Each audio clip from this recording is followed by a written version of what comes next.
அனைவருக்கும் வணக்கம். நிப்டியில் இன்னைக்கு 70 பாயிண்ட் காமிச்சிருக்கேன். பழையபடியே பாருங்க. பேங்க் நிப்டியில் என்ன நடந்திருக்கு பாருங்க. நான் இண்டிகேட்டர் அப்ளை பண்ணாம நான் காட்டுறேன். இந்த ட்ரெண்ட்ல நம்ம எங்க வாங்கினா வின் ஆக முடியும்? இந்த இடத்துல இறங்கணும். இந்த இடத்துல இறங்கணும். 1 2 3 இந்த கேண்டில் இறங்கினா மட்டும்தான். அது மட்டும் இல்லாம இங்க எக்ஸிட் ஆகணும். கீழே விழுகுற பாருங்க, அந்த இடத்துல எக்ஸிட் ஆகணும். கிட்டத்தட்ட 326 பாயிண்ட் நம்ம எடுக்க முடியுமா இல்லையா அப்படின்றத நம்ம கேள்வி. பாருங்க, இண்டிகேட்டர் அப்ளை பண்றேன். என்ன பெரிய மேஜிக் மாதிரி இருக்கு? கரெக்டா இறங்கியிருக்கா?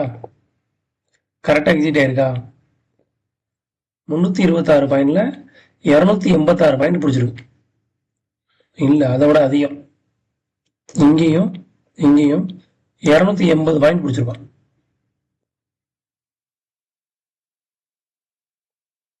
இதெல்லாம் சாதாரண விஷயங்கள். இவ்வளவு பெரிய சைட்வைஸ் மார்க்கெட்ல 2 ஃபால்ஸ் சிக்னல். எவ்வளவு பெரிய சைட்வைஸ் மார்க்கெட்! இங்க இருந்து இங்க வரைக்கும் சைட்வைஸ் மார்க்கெட். சரியா? இதுல ஃபால்ஸ் சிக்னல் 2 வந்திருக்கு. இங்க எக்ஸிட் ஆகி இங்க என்ட்ராகி இங்க எக்ஸிட். 34 பாயிண்ட் போச்சு. இங்கேயும் இங்கேயும் 20 பாயிண்ட் போச்சு.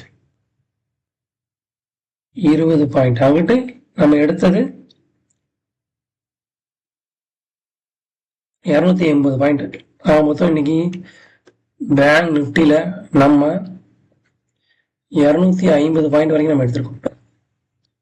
240 வரைக்கும் எடுத்திருக்கோம். சரி, இங்க 40 பாயிண்ட் போச்சு. 40 பாயிண்ட்னா ஒரு லாட்டுக்கு கால்குலேட் பண்ணிடலாங்க. நம்மளோட இன்வெஸ்ட்மெண்ட்ல டிவைடட் பை எவ்வளவு? 1120 இன்ட்டு 40. இது பெரிய லாஸா இல்லையா? இது பெரிய லாஸா? இந்த லாஸை ஏத்துக்கிற முடியுமா, ஏத்துக்கிற முடியாதா? Is less than 4%. ஆனா பட் நம்மளுக்கு ரிட்டர்ன்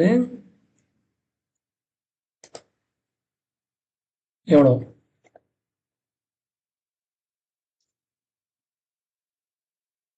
அதையும் கால்குலேட் பண்ணிடலாம்.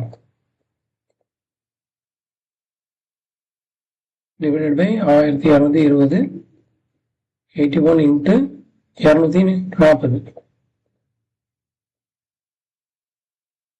ஸோ ஓவரால் எவ்வளோ ப்ராஃபிட்? 19% ப்ராஃபிட். அதாவது -3னா -4னா 14% ப்ராஃபிட். நிப்டியில இன்னைக்கு எக்ஸ்பைரியில 8 மடங்கு ப்ராஃபிட் நான் காமிச்சிருக்கேன். இண்டிகேட்டரை வச்சு செக் பண்ணி பாருங்க. ஸோ இது பெரிய விஷயம் கிடையாது. இங்க வந்தவன் இங்க சேம் பிரைஸ்ல எக்ஸிட் ஆயிட்டான். ஓகே, இந்த இண்டிகேட்டர் பத்தி டீட்டெயில் எனக்கு பிங் பண்ணுங்க. தேங்க்யூ.